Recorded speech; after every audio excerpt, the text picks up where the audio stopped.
हर हर महादेव। नमस्कार आप सभी को। मैं हार्दिक आप सभी का स्वागत करता हूँ हमारे इस YouTube चैनल पर जिसका नाम है धर्म रक्षणा। अनंत काल से सनातन धर्म अपने इतिहास और उसकी विशेषताओं के लिए जग प्रसिद्ध है। हम आपके लिए सनातन धर्म से जुड़े साहित्य, विज्ञान, देवी देवताओं के महात्म्य और अन्य शास्त्र जो हमारे ऋषि मुनि द्वारा रचित अथवा लिखित है उनकी सारी जानकारी आपके लिए यहाँ प्रस्तुत करेंगे। इस कलयुग में हर एक तक हमारे प्राचीन ग्रंथ, वेद, पुराण, उपनिषद और अन्य साहित्यों के विषय में रोचक जानकारी हम आप सभी के लिए यहाँ प्रस्तुत करेंगे। आशा करते हैं हमें आपका सकारात्मक प्रतिसाद मिलता रहेगा।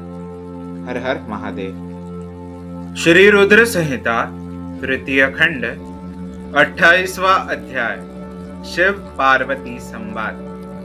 ब्रह्मा जी कहते हैं, नारद परमेश्वर भगवान शिव की बातें सुनकर और उनके साक्षात स्वरूप का दर्शन पाकर देवी पार्वती को बहुत हर्ष हुआ। उनका मुखमंडल प्रसन्नता के कारण कमल दल के समान खिल उठा। उस समय वे बहुत सुख का अनुभव करने लगी। अपने सम्मुख खड़े महादेव जी से वे इस प्रकार बोली, हे देवेश्वर, आप सबके स्वामी हैं। हे प्रभु, पूर्व काल में आपने जिस प्रिया के कारण प्रजापति दक्ष के संपूर्ण यज्ञ का पलों में विनाश कर दिया था, भला उसे ऐसे ही क्यों भुला दिया? हे सर्वेश्वर, हम दोनों का साथ तो जन्म जन्मांतर का है।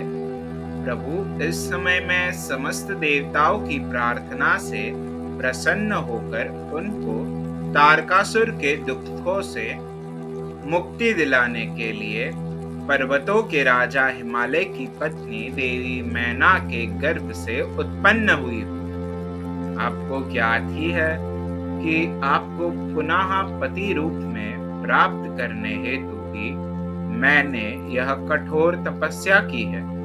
इसलिए देवेश, आप मुझसे विवाह कर मुझे मेरी इच्छा अनुसार अपनी पत्नी बना ले। भगवान, आप तो अनेक लीलाएं रचते हैं। अब आप मेरे पिता शैलराज हिमालय और मेरी माता मैना के समक्ष चलकर उनसे मेरा हाथ मांग लीजिए। भगवान, जब आप इन सब बातों से मेरे पिता को अवगत कराएंगे तब वे निश्चय ही मेरा हाथ प्रसन्नता पूर्वक आपको सौंप देंगे।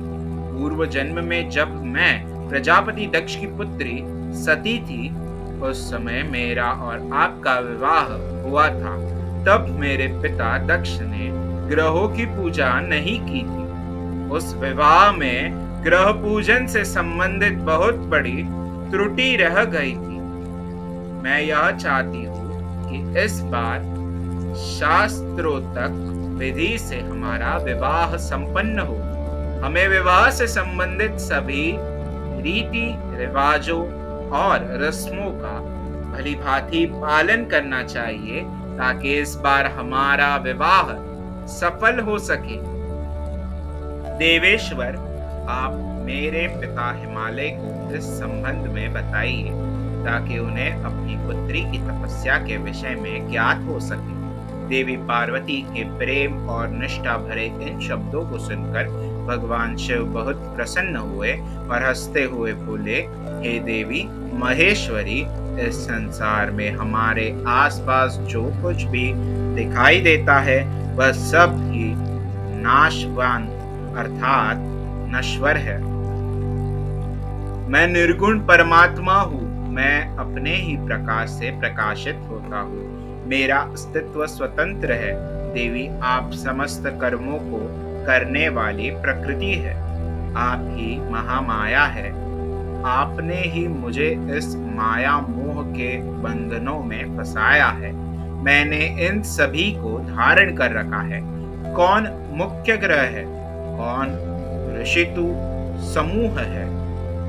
हे देवी, आप और मैं दोनों ही सदैव अपने भक्तों को सुख देने के लिए ही अवतार ग्रहण करते हैं। आप सगुण और निर्गुण प्रकृति है। हे गिरिजे, मैं आपके पिता के पास आपका हाथ मांगने के लिए नहीं जा सकता, फिर भी आपकी इच्छा को पूरा करना मेरा कर्तव्य है। अतः आप जैसा कहेंगी मैं अवश्य करूंगा। महादेव जी के ऐसा कहने पर देवी पार्वती अति हर्ष का अनुभव करने लगी और शिव जी को भक्ति पूर्वक प्रणाम करके बोली, हे नाथ, आप परमात्मा है और मैं प्रकृति हूँ। हम दोनों का अस्तित्व स्वतंत्र एवं सगुण है, फिर भी अपने भक्तों की इच्छा पूरा करना हमारा कर्तव्य है। भगवान मेरे पिता हिमालय से मेरा हाथ मांगकर उन्हें दाता होने का सौभाग्य प्रदान करें।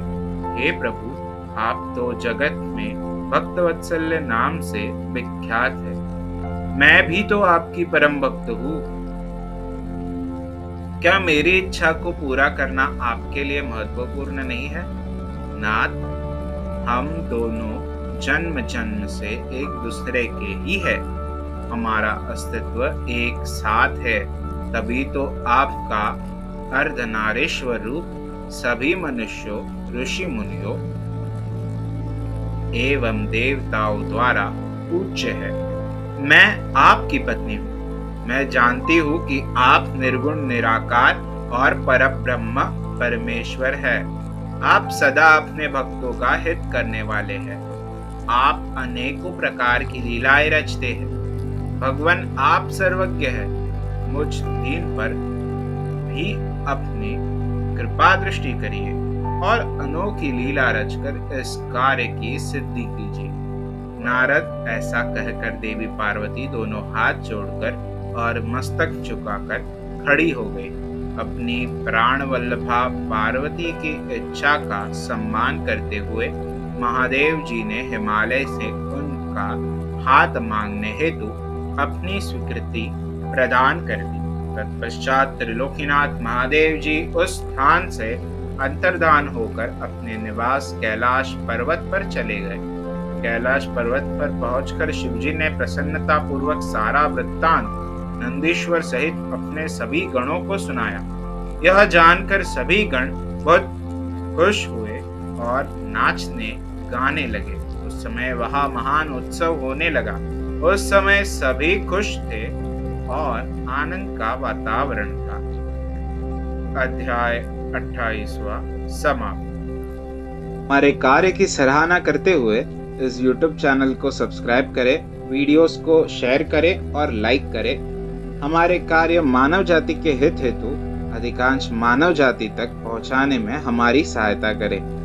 भविष्य में हमारे सनातन धर्म के विषय में अधिक जानकारी प्राप्त करने हेतु हमारे साथ बने रहे इस YouTube चैनल पर, जिसका नाम है धर्मो रक्षणा। धर्मो रक्षति रक्षितः। हर हर महादेव।